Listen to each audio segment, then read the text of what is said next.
Hello friends, welcome to AB classes. आज का subject है रेफ्रिजरेशन एंड एयर कंडीशनिंग, जिसका एक चैप्टर है एयर कंडीशनिंग सिस्टम। इसके एक टॉपिक को आज मैं समझाने वाला हूं, जिसका नाम है विंडो एयर कंडीशनिंग सिस्टम। यदि आप इसकी definition, diagram, component and working समझना चाहते हैं तो वीडियो पूरा जरूर देखें। अब मैं स्टार्ट कर रहा हूं आज का वीडियो। तो जैसा कि सामने आप देख सकते हैं, एक डेफिनेशन लिखी हुई है इंग्लिश में और हिंदी में। नीचे दो डायग्राम बने हुए हैं। एक एनिमेशन डायग्राम है जिसके थ्रू आप देख सकते हैं एक्चुअल में विंडो एयर कंडीशनिंग सिस्टम कैसा होता है, और इधर एक थ्योरी एग्जाम के पर्पज से डायग्राम बना हुआ है, जिसको मैं बड़ा करके समझाऊंगा, जिससे कि यहाँ पर जो कंपोनेंट के नाम लिखे हुए हैं वह आप अच्छे से पढ़ सकें और पूरे डायग्राम को नोट कर सकें। अब मैं सबसे पहले यहाँ पर जो टॉपिक लिखा हुआ है, इसके थ्रू यहाँ पर जो डेफिनेशन लिखी हुई है, इसको समझाने की कोशिश करता हूँ। तो जैसा कि यहाँ पर लिखा हुआ है विंडो एयर कंडीशनिंग सिस्टम, इसको हम दो भागों में समझाने की कोशिश करते हैं। सबसे पहले यहाँ पर जो लिखा हुआ है एयर कंडीशनिंग सिस्टम, इसका मतलब समझ लेते हैं। तो जो एयर कंडीशनिंग सिस्टम है, इसका उपयोग किया जाता है किसी स्थान के टेम्परेचर एंड ह्यूमिडिटी को मेंटेन करने के लिए। मेंटेन करने का मतलब होता है किसी स्थान का हम अपने अकॉर्डिंग टेम्परेचर और वहां की ह्यूमिडिटी को मेंटेन कर सकते हैं, या ऐसा बोल सकते हैं रख सकते हैं हम अपने कंफर्ट के अकॉर्डिंग। आगे एक वर्ड लिखा हुआ है विंडो। यहाँ पर जो विंडो वर्ड यूज किया गया है, यह इसलिए किया गया है कि जो एयर कंडीशनिंग सिस्टम है, इसको हम सेट करते हैं एक विंडो पर, या फिर हम हमारी रूम की जो दीवार होती है वहां पर, इसलिए इसको बोला गया है विंडो एयर कंडीशनिंग सिस्टम। अब ये कैसा होता है और कैसे सेट होता है, इस डायग्राम के थ्रू थोड़ा सा समझ लेते हैं। तो जो विंडो एयर कंडीशनिंग सिस्टम होता है, यह दो भागों में डिवाइड रहता है।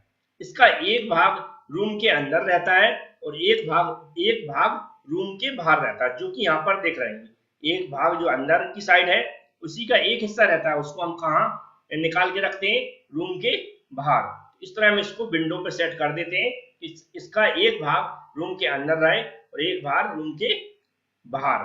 तो आप इतना समझ में आ गया होगा कि विंडो पर हम एयर कंडीशनिंग सिस्टम को कैसे सेट करते हैं। ध्यान रखें, इसका एक भाग कहाँ रहेगा, रूम के अंदर, और एक भाग रूम के बाहर। अब हम ध्यान रखना है कि रूम के अंदर जो भाग रहता है उसमें कौन कौन से पार्ट्स रहते हैं या कौन कौन से कंपोनेंट रहते हैं, और जो रूम के बाहर जो भाग रहता है उसमें कौन कौन से कंपोनेंट होते हैं। तो ध्यान रखें, जो रूम के बाहर जो भाग रहता है, ये लटका हुआ दिख रहा है, इसके अंदर जो कंपोनेंट लगे रहते हैं उसमें कंडेंसर होता है, कंप्रेसर होता है, और जो मोटराइज फैन होता है वह लगा रहता है। जबकि रूम के अंदर वाला जो भाग दिख रहा है, इसके अंदर एवोपरेटर लगा रहता है, और जो हमारा रेफ्रिजरेंट यूज करते हैं उसको कंट्रोल करने के लिए कंट्रोलर लगा रहता है, और जो हमारे फिल्टर्स रहते हैं, जो हमारी एयर रहती है उसको फिल्टर करने के लिए जो हमारे फिल्टर लगे रहते हैं वह लगे रहते हैं। तो इस तरह जो रूम के अंदर वाले भाग में ये वाले पार्ट्स लगे रहते हैं। इसकी जो मैक्सिमम हम लोग यूज करते हैं उसकी क्षमता रहती है 1 टन से 3 टन के बीच में। हम क्या करते हैं, विंडो एयर कंडीशनिंग सिस्टम का यूज करते हैं। और यह जो सिस्टम रहता है, इसका जो वर्किंग प्रिंसिपल रहता है वह काम करता है जो हमारा वेपर कंप्रेशन रेफ्रिजरेशन सिस्टम है उस पर काम करता है। तो याद रखें, यह पूरा सिस्टम किस पे काम करता है, वेपर कंप्रेशन रेफ्रिजरेशन सिस्टम का। तो इतना आपको याद रखना है। यहाँ पर कुछ लिखा भी है जो मैंने समझाया है, उसको पढ़कर आप समझ सकते हैं। अब मेन काम रहता है इस डायग्राम को समझना, क्योंकि एग्जाम में हमें इस डायग्राम को बड़ा करके क्या करना, अच्छे से साफ सुथरा बनाना पड़ता है, और पूरे कंपोनेंट को शो कराना पड़ता है, इसकी वर्किंग लिखनी पड़ती है और कंपोनेंट को एक्सप्लेन करना पड़ता है। तो सबसे पहले इस डायग्राम को मैं बड़ा करता हूँ, फिर इसको समझाने की कोशिश करते हैं। अब आपको एक साफ सुथरा डायग्राम दिख रहा होगा, जिसको आपको एग्जाम में बनाना है और इसको एक्सप्लेन करना है। तो समझ लेते हैं क्या है ये पूरा। यहाँ से जैसा मैं एरो चला रहा हूँ, ध्यान से देखना है। ये पूरा बार बार जो बाउंड्री टाइप की दिख रही है, ये पूरा हमारा विंडो एयर कंडीशनिंग सिस्टम। ये यहाँ पर जो दिखाई गई ये दीवार का साइन बना हुआ है, इधर ये दीवार पर लगाया गया है। उसमें शो कराया गया है कि इसका जो इधर वाला हिस्सा, जो लेफ्ट हैंड साइड वाला जो हम एरो चला रहा है, यह हिस्सा रूम के अंदर है, जबकि जो हमारा राइट हैंड साइड वाला हिस्सा, ये वाला जो जहाँ पर हम एरो चला रहे हैं, यह हमारा सराउंडिंग में, मतलब खिड़की के बाहर वाला हिस्सा है। तो समझ गए होंगे, इधर का जो हिस्सा है वो है रूम के अंदर वाला हिस्सा है, इधर का हिस्सा है वो है रूम के बाहर वाला हिस्सा। अब हम देख लेते हैं कंपोनेंट के कौन से कंपोनेंट कहां पर लगे हुए हैं।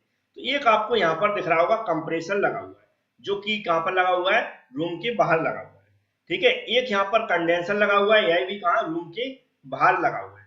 आगे देखेंगे तो एक फैन मोटर, जो मोटर लगी है, ये मोटराइज फैन बोलते हैं इसको, क्योंकि इसके साथ फैन दो अटैच हैं और वह इसके थ्रू चलती है।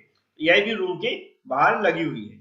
आगे देखेंगे तो इधर की ओर जाए रूम के अंदर वाले भाग में तो एवोपरेटर फैन लगा हुआ है, एक एवोपरेटर लगा हुआ है, और नीचे की ओर आएंगे तो एक फिल्टर लगा हुआ है जो यहाँ पर ब्लू कलर में दिख रहा है, यहाँ पर लिखा भी है।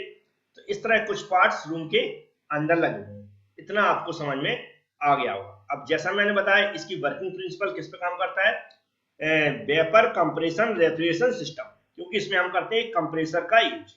तो अब इसकी पूरी वर्किंग कैसे होगी, सबसे पहले यहाँ पर जो कंपोनेंट लगे उनका थोड़ा सा मैं इंट्रोडक्शन करा देता हूँ। यहाँ पर लगा हुआ है कंप्रेसर। कंप्रेसर का काम होता है जो हमारा रेफ्रिजरेंट है उसकी जो वेपर होती है उसके टेम्परेचर एंड प्रेशर को इंक्रीज करना। ठीक है, अब यहाँ पर एक कंडेंसर लगा हुआ है। कंडेंसर क्या करता है, जो हमारा high temperature and high pressure जो वेपर फॉर्म में रहता है रेफ्रिजरेंट, उसको कंडेंस करना, मतलब उसके फेज को परिवर्तन कर देता है, उसको लिक्विड फॉर्म में कन्वर्ट कर देता है। कौन, कंडेंसर। आगे यहाँ पर जो दिख रही है आपको, इस तरह की एक यहाँ कुंडली टाइप की दिख रही है, एक कैपिलरी ट्यूब को दर्शाते हैं। तो याद रखें ये हमारी कैपिलरी ट्यूब, यहाँ पर मैंने लिखा नहीं है लेकिन आप याद रख लें ये कैपिलरी ट्यूब। कैपिलरी ट्यूब क्या करेगी, जब कंडेंसर से रेफ्रिजरेंट बाहर जाएगा लिक्विड फॉर्म में तो उसको एक्सपेंड कर देती है। एक्सपेंड करके क्या करेगी, उसके टेम्परेचर एंड प्रेशर को कम कर देती है, मतलब एकदम से रिलीज कर देती है। एकदम ठंडा हो जाता है रेफ्रिजरेंट लिक्विड फॉर्म में, एकदम टेम्परेचर प्रेशर भी एकदम से कम हो जाता है। इतना कम हो जाता है टेम्परेचर उसका कि जो हमारा रूम का टेम्परेचर रहता है उससे भी कम।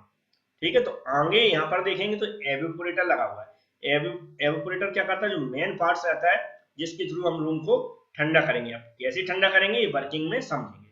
इसके अंदर से क्या होता है, जो हमारा रेफ्रिजरेंट गुजरता है तो वह क्या होता है, लिक्विड फॉर्म से वेपर में कन्वर्ट हो जाता है, क्योंकि इस जो हमारे इसकी सराउंडिंग की एयर होती है उसकी हीट को वह एब्जॉर्ब कर लेता है। ठीक है, इतना समझ में आ गया होगा। यहाँ पर जो एवेपोरेटर फैन लगा हुआ है, इससे क्या होता है, इसकी जो एयर जाती है वह फ्लो करता है। इसको जब ये चलेगा तो जो यहाँ की एयर होगी उसको एक फ्लो देगा, एक डायरेक्शन देगा, तो वह एयर एवेपोरेटर के आसपास से गुजरती है और वहां से क्या करती है, अपनी हीट को ट्रांसफर कर देती है इसके अंदर जो लिक्विड फॉर्म में क्या रहता है, रेफ्रिजरेंट रहता है उसको। तो इस तरह क्या होता है, और वह क्या करती है, टेम्परेचर कम कर लेती है अपना और रूम के अंदर पूरे में सर्कुलेट हो जाती है। आगे यहाँ पर एक फिल्टर लगा हुआ, फिल्टर का काम क्या होता है, फिल्टर करना। तो जो रूम के अंदर से फिर से रिटर्न एयर होती है उसको फिल्टर करना। यहाँ पर भी एक फ्रेश एयर डैम्पर लगा हुआ है, जो बाहर से सराउंडिंग से एयर आएगी उसको डैम्पर, मतलब यहाँ पर ये भी फिल्टर का काम करेगा। एक एग्जॉस्ट एयर डैम्पर लगा हुआ है, यह भी फिल्टर का काम करेगा। एक कंडेंसर फैन लगा हुआ है, क्योंकि हम इसमें एयर का यूज करेंगे। कंडेंसर में एक मीडियम यूज करेंगे जिसमें क्या होगा, जो भी हमारी वेपर से लिक्विड फॉर्म में जो हम रेफ्रिजरेंट को कन्वर्ट करेंगे तो एयर के थ्रू करेंगे। ये हमारे पार्ट्स थे जिनका इंट्रोडक्शन मैंने करा दिया। अब वर्किंग समझेंगे। नॉर्मली वर्किंग रहती है जैसे सभी हमने एयर कंडीशनिंग पढ़े होंगे उसी तरह की रहती है। ये रेफ्रिजरेंट पढ़े होंगे जिसमें वेपर कंप्रेशन रेफ्रिजरेशन सिस्टम पढ़ा होगा, उसी तरह इससे वर्क करेगा। लेकिन ध्यान से सुनना है यहाँ पर, क्योंकि यहाँ पर थोड़ा सा ये एवेपोरेटर और जो फैन का यूज कर रहा है उसका यूज यहाँ पर क्या है। सबसे पहले हमने मान लिया कंप्रेसर के अंदर क्या है, ये वेपर फॉर्म में क्या आई हुई है, जो हमारा रेफ्रिजरेंट है वह वेपर फॉर्म में कंप्रेसर के अंदर आता है। और कंप्रेसर क्या करेगा, उसको कंप्रेस कर देगा।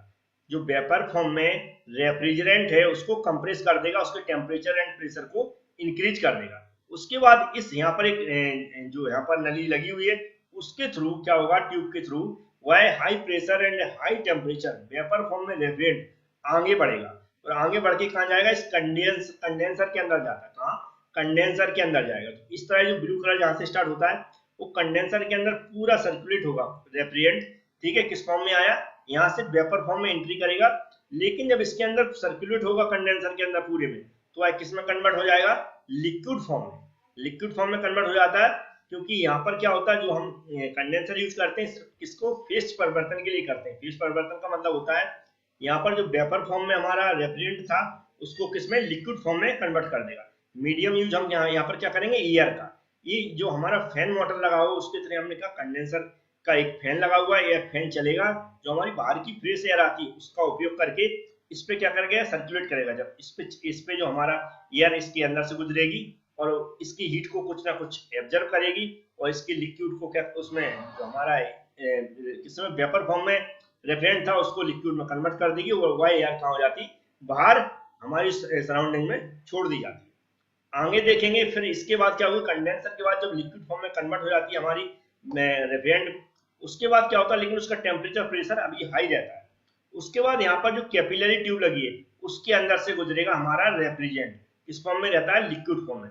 लेकिन जब इसके अंदर से गुजरता है तो ये क्या होती है, इसके अंदर एक्सपेंड होता है, हमारा लिक्विड फॉर्म में रहता है जो रेफ्रिजरेंट, एक्सपेंड होगा तो उसके टेम्परेचर और प्रेशर भी कम हो जाता है। टेम्परेचर तो इतना कम हो जाता है कि जो हमारे रूम के अंदर जो एयर है उसके टेम्परेचर से भी कई गुना कम हो जाता है। अब जब कई गुना कम हो जाता है तो क्या होता है, वाई जिसका टेम्परेचर लो होता है, प्रेशर भी लो होता है, रेफ्रिजरेंट और लिक्विड फॉर्म में होता है, वह एंट्री करता है एवोपरेटर के अंदर। तो एवोपरेटर के अंदर पूरा ऐसा ऐसा सर्कुलेट होता है जिस तरह ये बना हुआ है। सर्कुलेट होते समय क्या क्या होता है ये ध्यान से सुने। यहाँ पर एवोपरेटर फैन लगा हुआ है, इसके अंदर जो हमारी कुछ तो रिटर्न एयर आती है, कुछ हमारी सराउंडिंग से एयर आती है। ये दोनों एयर का कॉम्बिनेशन कहाँ, इसके रूम के जो यहाँ पर ये फैन क्या करेगा, उसके को क्या सक करेगा, मतलब उसकी एयर को कहाँ लाएगा, इधर की ओर लाएगा, उस एयर को कहाँ फ्लो करा देगा, एवोपरेटर के ऊपर से फ्लो कराएगा। तो यहाँ से जो एयर होगी, जो हमारी कुछ रिटर्न आएगी और जो बाहर से आएगी, उस एयर को कहाँ पर इस एवोपरेटर के ऊपर से गुजारेगा। जब इस एवोपरेटर के ऊपर से एयर गुजरेगी, उस एयर का टेम्परेचर अधिक रहता है जिसको हम एवोपरेटर के ऊपर से गुजार रहे हैं, और एवोपरेटर के अंदर जो लिक्विड सर्कुलेट हो रहा है उसका टेम्परेचर कम होता है। तो जो एयर की हीट होती है वह ट्रांसफर होने लगती है इस लिक्विड के अंदर। ऐसे बोल सकते हैं उस एयर की हीट को लिक्विड एक्सट्रैक्ट कर लेता है, अपनी ओर खींच लेता है। जब अपनी ओर खींचेगा तो वह लिक्विड जो रेफ्रिजरेंट फॉर्म में है, जो रेफ्रिजरेंट लिक्विड फॉर्म में है, वह कन्वर्ट होने लगता है वेपर में। वेपर में कन्वर्ट क्यों होने लगता है, क्योंकि जो एयर की हीट को एक्सट्रैक्ट कर रहा है या खींच रहा है तो वह उसका टेम्परेचर बढ़ने लगता है। तो टेम्परेचर बढ़ेगा तो लिक्विड वेपर में कन्वर्ट होने लगता है, और जो एयर इसके ऊपर से सर्कुलेट हो रही है उसका टेम्परेचर कम कर देता है, क्योंकि उसकी हीट को यह एब्जॉर्ब कर लेता है या फिर एक्सट्रैक्ट कर लेता है। तो जो एयर है जिसका टेम्परेचर कम हो गया, उसकी हीट को इसने एक्सट्रैक्ट कर लिया है, वह रूम के अंदर चली जाती है, लेकिन उस एयर का टेम्परेचर एकदम कम होता है। जब एयर का टेम्परेचर कम होगा वह रूम के अंदर सर्कुलेट होगी तो रूम के एनवायरनमेंट को भी वह ठंडा करेगी, मतलब रूम को ठंडा कर देगी। और जो यहाँ पर रेफ्रिजरेंट लिक्विड फॉर्म में था वह पूरी तरह वेपर में कन्वर्ट हो जाता है यहाँ तक आते, और लेकिन उसका टेम्परेचर प्रेशर लो होता है और वह फिर से कंप्रेसर के अंदर जाती है। वेपर फॉर्म में रेफ्रिजरेंट, कंप्रेसर के अंदर क्या होता है, फिर से वही कंप्रेसर उस वेपर को कंप्रेस करता है, टेम्परेचर एंड प्रेशर को हाई करता है, तो फिर से वह कंडेंसर के अंदर जाएगा, कैपिलरी ट्यूब के अंदर जाएगा, फिर से वही प्रोसेस कंटिन्यू रिपीट होती है। यहाँ पर एक कनेक्शन वगैरह दिखाया है, जो थर्मोस्टेट स्विच बल्ब लगा रहता है, ये पूरा इसका जो मोटर का कनेक्शन रहता है, कंप्रेसर का कनेक्शन रहता है, इस तरह। अब जो यहाँ पर जो रूम के अंदर से एयर रहती है जो रूम को ठंडा कर रही है, क्योंकि वह अपनी हीट को ट्रांसफर कर किसको कर दी है, यहाँ पर लिक्विड फॉर्म में जो एवोपरेटर के अंदर रेफ्रिजरेंट था उसको ट्रांसफर कर देती है। तो जो एयर थी पूरी रूम में सर्कुलेट हुई, रूम को ठंडा की, फिर कुछ एयर होती है क्या होती है, बाहर रिटर्न होती है। तो उसका भी सिस्टम रहता है कि क्योंकि रूम को पूरी तरह क्लोज कर दिया जाता है, एक फिल्टर लगा दिया जाता है इसी के अंदर, उस फिल्टर कुछ एयर को अंदर अपनी ओर खींच लेता है। तो रिटर्न एयर कुछ इसके अंदर जाती है और कुछ एयर बाहर से फ्रेश एयर आती है, फिर से वह एयर फिर से कॉम्बिनेशन होता है। जो इधर देख रहे हैं बाहर की एयर, कुछ एयर यहाँ पर यूज करते हैं हम कंप्रेसर को और इसको कंडेंसर को ठंडा करने के लिए, और मैक्सिमम एयर कहाँ जाती है, इस रूम के अंदर जाती है, जो कि हम एवोपरेटर के ऊपर से गुजारते हैं। एवोपरेटर के ऊपर से गुजरेगी तो क्या करती है, अपनी हीट को त्याग देती है एवोपरेटर को और रूम को ठंडा करती रहती है। इस तरह पूरा चलता रहता है प्रोसेस। नॉर्मली ये थ्योरी एग्जाम के पर्पज से मैंने समझाने की कोशिश की, जैसा मैंने समझाया आपको वैसे ही एक्सप्लेन करना है, इस डायग्राम को बनाना है। यदि वीडियो पसंद आता है तो लाइक जरूर करें, चैनल को सब्सक्राइब कर लें, बेल आइकन पर क्लिक कर लें, जिससे कि जब भी वीडियो मैं अपलोड करूं उसकी नोटिफिकेशन आपके पास पहुंच सके। Thank you friends.